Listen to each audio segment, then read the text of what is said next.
So every time we're going to be on this one. So we have now moved out. We were in the Whiz for 2 different stops. The second stop had a little bit of this stuff kind of squeezied in there, all right?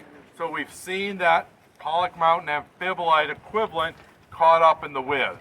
And then the Whiz kept going for a while, and then by the time you get to the end, it's deforming clearly North American Proterozoic stuff that looks actually surprisingly similar to the stuff we just looked at.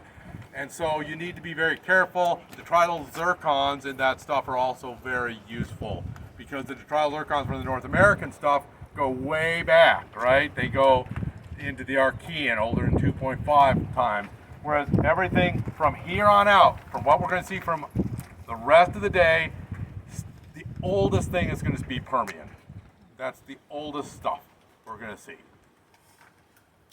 We are basically here. We are just moved into the Rapid River Plate. So we're in the pizza boxes, where one is coming up over the other, is coming up over the other, is coming up over the other.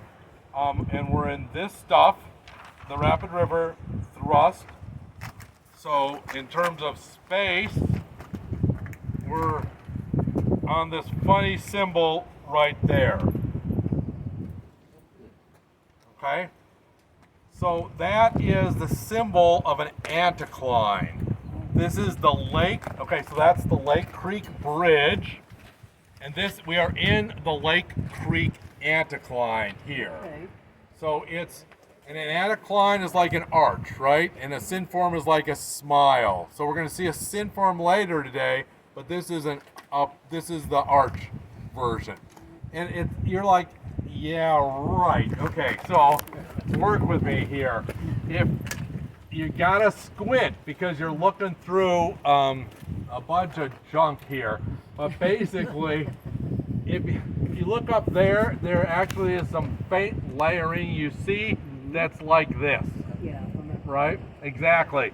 By the time you get to the end of this, you lose that and it starts going the other way. It'll be dipping downriver. So this dips upriver, that dips downriver. We're in this arch-shaped thing, and those trees up there are about the center of the arch. All right? So that, okay, so that's the Lake Creek antiform. Hold on. So if we took a cross section, you guys really need to raise this up, raise it up. As high as you can reasonably go. There we go. So here's the Blake cross section. This is the Lake Creek antiform.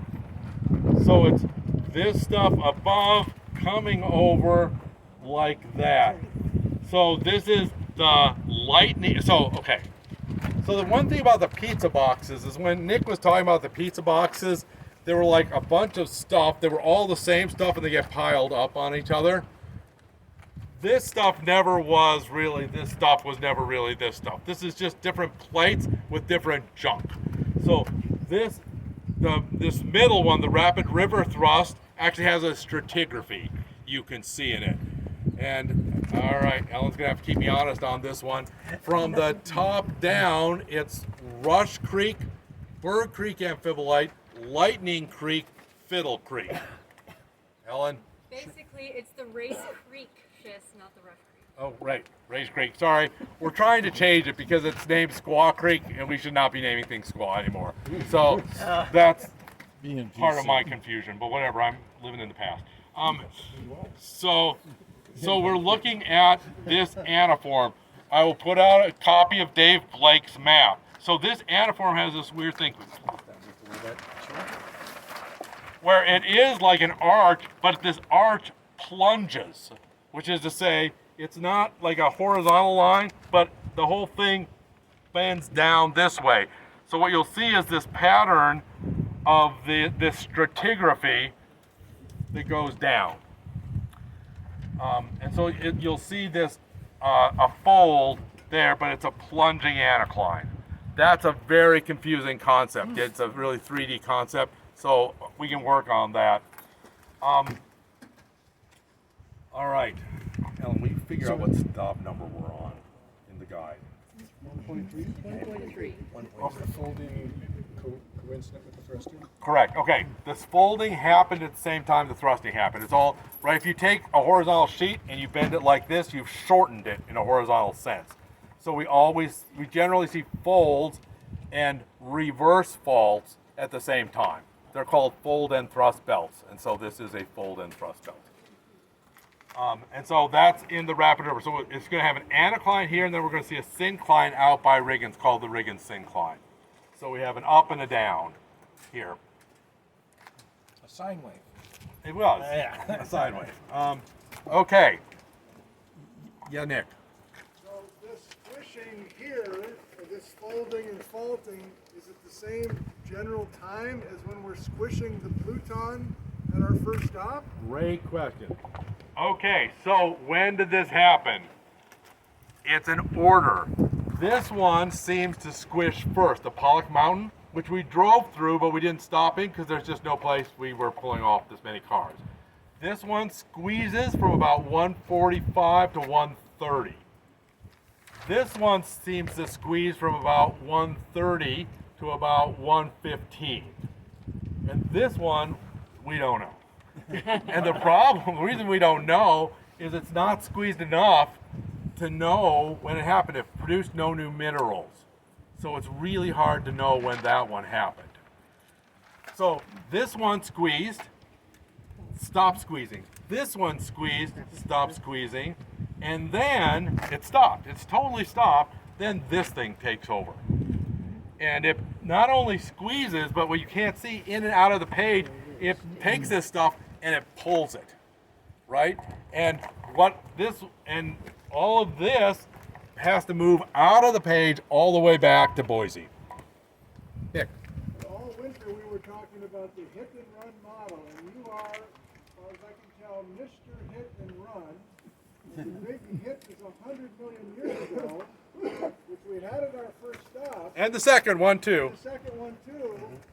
Why do we have these squeezings happening before 100 million years ago? And is it happening here or someplace offshore? I want everything to be squeezed 100 million years ago with the big hit and then run it on the coast. Okay. Nick is a very demanding audience member. It's a good thing that he is giving the videos rather than asking questions in the chat. That's all I have to say. So, what is this early Cretaceous doing? So there's two parts of that. One question is, if this hits, why doesn't this deform as well?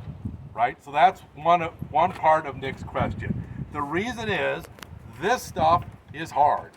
It has squeezed and it has cooled below 500 degrees by 120 million years. It has stopped being hot. It has cooled down because it's a thrust fault. This happens low in the crust. It gets pushed, right? We have that arrow. It's getting pushed up. Car. Ellen, I'm going to need the map with the Precambrian boundaries. Is this because they're being piling on? It's basically pushing up, so I'm just going to wait for those guys. But yes, that's the basic idea. Make it simple. Just Yeah. Okay, so this we know because it has hornblende. We know it's cold. Is 500 degrees cold? Yeah, kind of, right? So it's cold at that time. And then this one stops producing minerals, and it's cold by, let's say, 110 million years. The Whiz, which is really much wider than I've shown, right? This is the final width, but it's really much wider that's going to get squeezed, is full of granites. It's 700 degrees.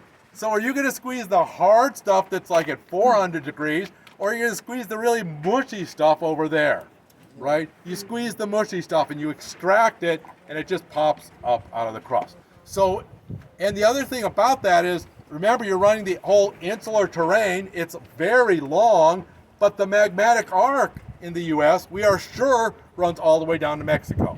You have this margin parallel, weak zone, and you're about to run a terrain into it that won't subduct. So all the deformation goes into the whiz. That's what we didn't understand before. That is the contribution of the hit and run model too, is to say, wait a minute, the whole arc is extruding like that. Okay? Basil, what was the compressional event then that caused the thrusting? All right, so that's part 2 of Nick's question. So what causes that? Yeah. So when I was a young lad, I know you don't believe that happened one time. You remember. When the rocks were young? Pre-Cambrian, exactly, the Pre-Cambrian sometime. They called this the Salmon River Suture Zone because they said, well, look, this is North America, this is Wallowa, we're going to go see undeformed Wallowa at the end of today. It's like, not, you're looking at the rock, you'd be like, this is just a granite. It's like, yeah, it's just a granite. So nothing happened, and so everybody's like, oh, well, this is the suture zone, right? Then this is the zone where the Blue Mountains hit North America. And then I came in and we had to work really hard to say, no, the Western Irish Shear Zone really is something else. It's a younger event. It's an overprinting event. It just happens to be at the same time. But then I realized, and Todd Lamaskin is really the one who sort of worked this out, that all of this, which we called the Salmon River Suture Zone, so everybody's like, it's a suture zone, is not necessarily a suture zone. Is it a collisional zone? Yeah. Is it pizza boxes? Yeah. But does that mean you collide? Does that record the collision? And the reason is the Blue Mountains are already against North America. At 160 million years, they're getting detrital zircons from North America. They're already there, right? And so this is the problem. And Todd sort of waves his hands. He's like, I don't know. Something happened, but it's not the suture, right? So is it Wallowa terrain just pushing on North America, causing the thrust? Okay, so is it the insular terrain? Could this take a step back so more of us can see the map? Sure. Sorry. A little more air in it. Okay, so the question is, could this be, it's early Cretaceous, could this be insular terrain collision? No, the insular terrain's not against North America. It's out here, relative to North America. Of course, I we could get tell jokes. of course we get everybody to back out so everyone can see, and that's when the car comes. Exactly.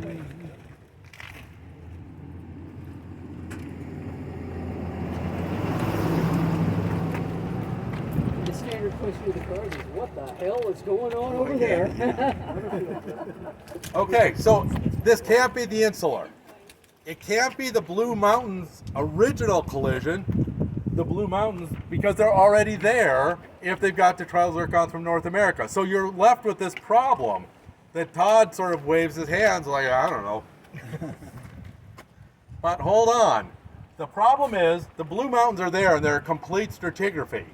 But if you redo the paleomag on the intermontane terrain, not the insular, intermontane, so forget about the purple, the green has to come down and fit into northern Nevada.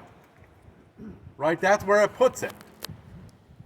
And this area is deforming, wait for it, at 125 million years ago. And it's only here that's deforming. So we have the Willard thrust in northern Utah, we know is 125. The rest of the severe is 100. But the Willard's not. The Willard is west and north, and it's older. It's the same age as this stuff. Okay. All right?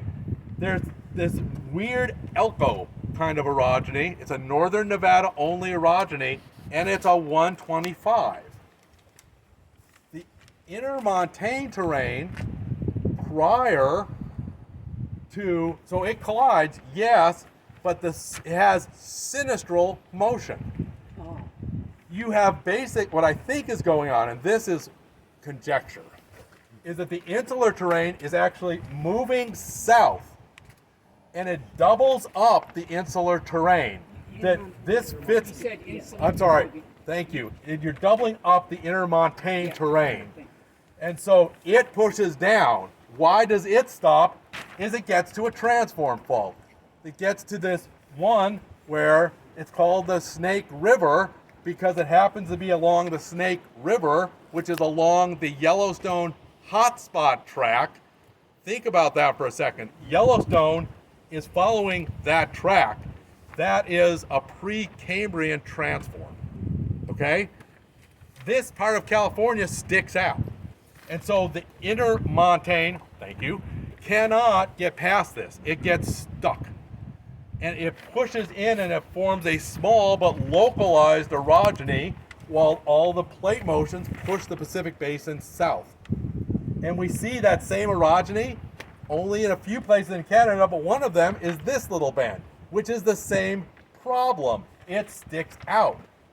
So the orogeny is here at 105 or up to 105 and here up to 105.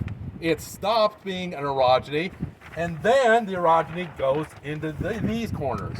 It's a matter of whether you're moving things down the coast or up the coast. Which of the Precambrian transform faults is going to matter and going to stop it. The same, and just to be clear, this is not a, well, it's not, it might be a crazy idea, but it's the same idea as the Antler orogeny. The Antler orogeny, which is a well, Antler is older than that, it's Mississippian, only occurs in this area. And Diane Clemens Knott basically raised a paper. She says that's because everything's moving sinistrally and it gets caught here. So the same thing that happens older, it happens again in the early Cretaceous. That's what I think is going on. So there's a collision, this suturing that goes on. We can't see it because it's overprinted not just by the early Cretaceous, it's overprinted again by the mid-Cretaceous Western Idaho shear zone. So I think this stuff is the intermontane train moving south. I think the whiz is the insular train colliding and then moving north. So it's a series of terrains, and which way it moves depends on whether the bottom part of this embayment is important or the top part. I'll also say there is no deformation at the early Cretaceous down in the Mojave, but boy does it get walloped at 100, and that's because again it sticks out. California always sticks out, and in sort of a tectonic sense, and so it gets whacked by the 100 million year event down here as well. So a lot of this, again, we think of shallow slab and we like it because it's simple. You just do this, but you're living in a two-dimensional world. This is not a two-dimensional world, right? And the old boundary of North America is going to matter a lot. Motorcycle. Now, is it possible the Blue Mountain collided at a different time than the Intermontane? It is possible. Okay. Yeah. So it's a twofold event. One hit, It goes gets- north and then comes back. Or are we just talking it's so large that it has a prolonged period of collision? Yes. Well, no, because they're different. Okay. So for this reason, when I wrote the hit and run paper, Mitch Maholnick, who reviewed it, it was a very long paper, but it was a really long review, said you shouldn't call this the hit and run. You should call this the hit, run, and lean. And I was like, Mitch, clearly you don't understand advertising. Simple is what we need. So this is a full thrust belt. Oh boy. So this is a. This is a full thrust belt for the reactivation of the intermontane terrain. Of the intermontane suture, it's a reactivation in sinistral as the intermontane doubles up. Isn't there a full thrust belt down in northern Nevada? Yes, it's called looning fence maker. Yes, I think the looning fence maker is the same thing. Yeah, I didn't want it, but yes. Okay, one question I'd like to ask is if we did not have the shear zone overprinting it, what would a suture zone look like? It's a good question. Okay, so the question is, since we can't see the suture zone, what does a suture zone look like, right? A suture zone is when two lithospheres come in contact, and we have those preserved in places like the Alps, and they're full of blue schists, and they have ultramafics. If you consume a subduction zone, right, blue schists can form in one place and one place only, and that's a subduction zone. Okay, so if you see blue schists, that's a good evidence that there was an old subduction zone. So what drove it south? it's all the plate motions in the Pacific Basin are pulling it south. And what's doing that is a subduction zone underneath, unbelievably, Antarctica. There's a huge subduction zone that stops at 105. Car's gone. Okay, so I'm happy to keep talking, as you probably know, but I'm going to channel my inner Nick here. Maybe we should look at the rocks, because I can always talk, but you can't always look at the rocks. So these rocks are Reagan's group. It was Hamilton who came up with this. Hamilton recognized that this was an old boundary between Craton and Creta terrain. So he named the different stratigraphy. If you look in this rock, you'll see that there are conglomerates. That's kind of the fun thing to look for here. Although they're deformed, you can still see sedimentary layers. So these really were volcanic stratigraphy. And you can see clasts of volcanic clasts in this stuff. And so that's showing you the stratigraphy, and you'll see that these things dip generally steeply. Like garnets? There's a place Geology up here class. called Ruby Rapids. That's where I'm going, and you collect all kinds of garnets up there.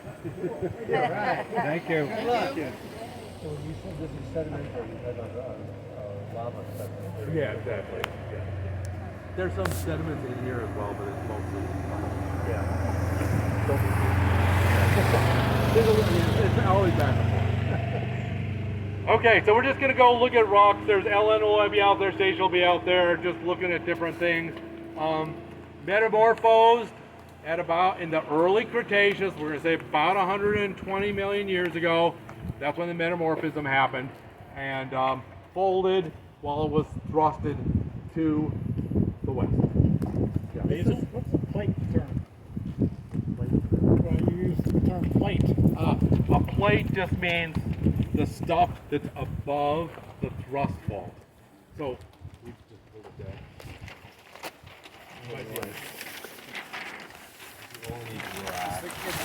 Yeah. So, for instance, the Pollock Mountain thrust is this bottom one. The Pollock Mountain sheet or plate is everything that's above it.